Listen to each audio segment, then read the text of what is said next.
ಬಾಗಲಕೋಟೆ ಜಿಲ್ಲೆಯ ರಬಕವಿ ಬನಹಟ್ಟಿ ತಾಲೂಕಿನ ರಬಕವಿ ಪಟ್ಟಣದಲ್ಲಿ ನಡೆದ ಶ್ರೀ ಶಿವ ಶರಣ ಸಹಕಾರ ಸಂಘ ನಿಯಮಿತ ರಬಕವಿ ಇದರ ಶಾಖೆ ಉದ್ಘಾಟನೆ ಕಾರ್ಯಕ್ರಮದಲ್ಲಿ ತೇರದಾಳ ಮತಕ್ಷೇತ್ರದ ಕಾಂಗ್ರೆಸ್ ಪಕ್ಷದ ಜನಪ್ರಿಯ ನಾಯಕರಾದ ಸಿದ್ದು ಕೊಣ್ಣೂರವರು ಮುಖಂಡರ ಜೊತೆ ಪಾಲ್ಗೊಂಡಿದ್ದರು.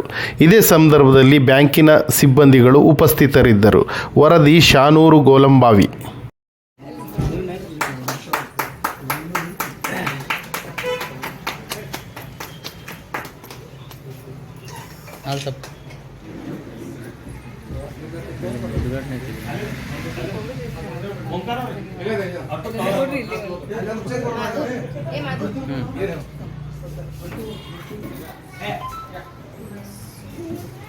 ಬೆಂಗಳೂರು